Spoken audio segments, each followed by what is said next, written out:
बिस्मिल्लाहिर्रहमानिर्रहीम, अस्सलाम वालेकुम व्यूअर्स, मैं हूं फारूक जोहरी और आप देख रहे हैं Farooq Johri official YouTube channel. और हमारे साथ हमेशा की तरह मौजूद है सीनियर एंकर पर्सन तज़कियाकार राना मोहम्मद अजीम साहब। इनसे जानेंगे 27वीं यानी तरमीम आखिर कब आ रही है और इस हवाले से मौलाना क्या स्टांस लेने जा रहे हैं, क्योंकि मौलाना के मुताबिक अब तक 27वीं यानी तरमीम का ड्राफ्ट जो है वो उनके सामने नहीं आ सका। इसके साथ साथ राना साहब से ये भी जानेंगे कि कोयटा जलसा जो है वो कैंसिल कर दिया गया है, इसकी क्या वजूहात थी और केपीके में ग्रैंड जरगा होने जा रहा है, ये ग्रैंड जरगा क्या कामयाब होगा, तमाम तर सूरत हाल का अहाता करेंगे। राना साहब, अस्सलाम वालेकुम। राना साहब वालेकुम अस्सलाम। 27वीं यानी तरमीम इस वक्त जुबान ज़द-ए-आम है, मुसलसल इसके ऊपर जो है मीडिया पर भी डिबेट हो रही है, जो सियासी जमातें हैं वो भी डिबेट कर रही हैं। मौलाना इस वक्त हॉट टॉपिक बने हुए हैं, लेकिन उनके मुताबिक ड्राफ्ट जो है वो अब तक सामने नहीं आया।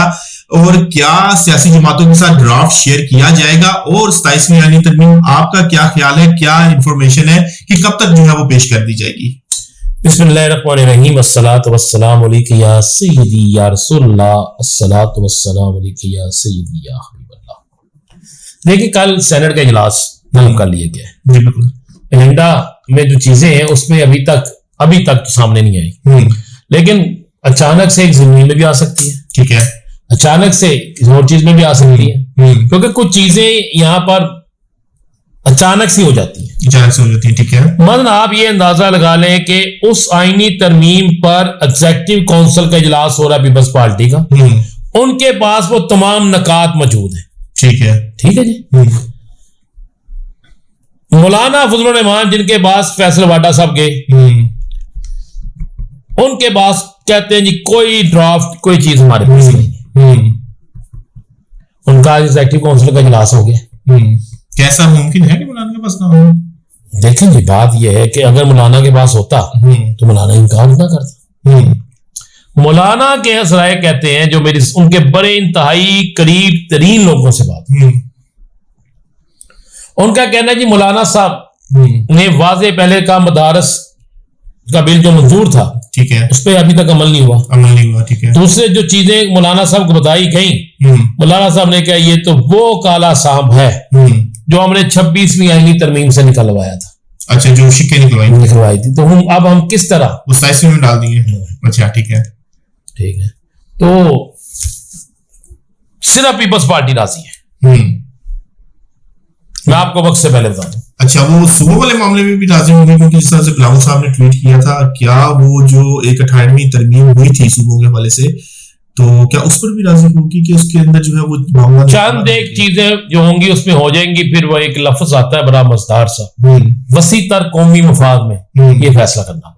तो फिर तो मौलाना साहब भी वसी तर कौमी मफाद, मौलाना साहब पहली दफा वसी तर कौमी मफाद वाला लफ्ज इस्तेमाल नहीं करेंगे। अच्छा, एक बात मेरे जराए ये कह रहे हैं और जराए इस बात की कंफर्मेशन भी कर रहे हैं, और जराए का ये कहना है कि ये बात सिर्फ कंफर्म नहीं है, बल्कि इस बात के हवाले से कुछ जराए इस चीज की तस्दीक कर रहे हैं कि मौलाना बहुत जल्द हो सकता है तहरीक इंसाफ के साथ बैठ जाए। खबर आपको बड़ी, इस आईनी तरमीम के बाद मौलाना तहरीक इंसाफ के साथ बैठ जाए। दो चीजें ध्यान में रखिएगा फारूक जोहरी साहब, केपीके में जो जरगा हो रहा है, ग्रैंड जरगा, उसमें नून लीग भी आ रही है, बिल्कुल, पीपल्स पार्टी भी आ रही है, मौलाना भी आएंगे। केपीके और बलोचिस्तान के अंदर इनकी जमात का स्टैंड बिल्कुल चेंज है। अब मौलाना साहब इन दो सूबों में ही है ना, ठीक है। अब इन दो सूबों में मौलाना साहब जो है किस तरीके से इस तरमीम की हमायत करके रह सकते हैं, ठीक है। सियासत तो खत्म हो जाती है, सियासत पर तो बड़े सवालिया निशान आ जाएंगे। लेकिन वसी तर कौमी मफाद, वसी तर कौमी सियासत कुर्बान कर देनी नहीं, अब वक्त नहीं है सियासत कुर्बान करने का, ठीक है। अब पीपल्स पार्टी की तरफ से कहा जा रही है अक्सरियत जो है वो इस तरमीम के हक में है, वो ना भी कहते तो हमें बता था यही बात होनी है।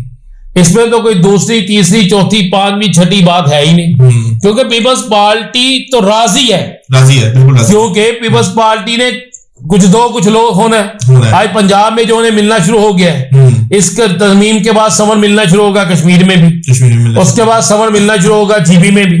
तो फिर तो मामला ठीक है ना, ठीक हो गया। अच्छा इमरान साहब ये भी फरमाइएगा, सुहेल अफरीदी साहब के हवाले से बड़ी खबरें आई हैं, कोई उनको अरेस्ट किया जा रहा है, कोई रेड हुई है क्या? देखिए हुई है रेड जी, वो जो कहा जा रहा है जी कि पुलिस वहां पहुंची, फिर कुछ उस पर तमील करवाई केपीके हाउस, लेकिन उस वक्त सुहेल अफरीदी जुनैद अकबर उधर नहीं थे। ठीक है, बड़ा एक चीज है बड़ी सी, वजह क्या है इसकी? कोई पर्चे निकालने हुए हैं और सुने को नए पर्चे भी देने लगे हैं।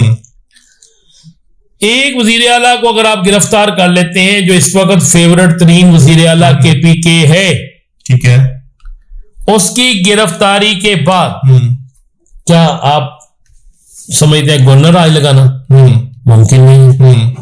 अगर आप कहेंगे उनकी जगह कोई और आ जाए, जो भी आएगा उसे सुहेल अफरीदी ही बनना पड़ेगा। ठीक है, तहरीक इंसाफ का जो अब पॉलिसी, जो उनका स्टैंड है वो इसी तरह का है। ठीक है, बात समझेंगे नहीं? ठीक है, तो किस तरह वो स्टैंड से, पॉलिसी से पीछे हटेगा? अच्छा यहाँ पर एक सवाल ये भी राज साहब होता है कि क्या सुहेल अफरीदी को वाकई ही गिरफ्तार करने के लिए वो लोग आ रहे हैं, या फिर सुहेल अफरीदी या केपीके हुकूमत के ऊपर कोई प्रेशर डालना चाह रहे हैं? क्या ऐसा भी है कि गिरफ्तारी ना चाहते हो, सिर्फ और सिर्फ डराने की जो है ये हिकमत अमली अपनाई गई हो? डराने वाला जो काम है ना, बिल्कुल 100% ऐसा भी हो सकता है, लेकिन डराया उसको जाता है क्या जो डरेगा। ये तो उनको पता है कि वो डर ही नहीं रहा। अगर डरना होता तो इलेक्शन ना लड़ता, वजीर आला था, उसके बाद 5 दफा डाला ना जाता, लेकिन अभी तक तो उसने कोई कानून नहीं तोड़ा। ठीक है, अभी तक किसी एहतजाज की कॉल भी नहीं दी, सब कुछ कानून के दायरे में रह के कहा।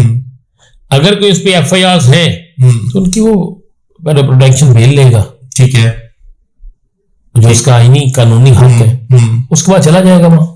ठीक हो गया। अच्छा इमरान साहब, कोयटा जलसा भी जो है वो पोस्टपोन कर दिया गया, क्या वजह बनी है? यार आप जो है ना यहाँ बैठ के बातें करते हो, आपकी आदत की फितरत में कोई चीज ऐसी नहीं, वैसे ही मैंने पूछा। तो भाई कोयटा को कोई जाने का रास्ता था? ठीक है, क्या खौफ है? करने दे सियासी यार मामला।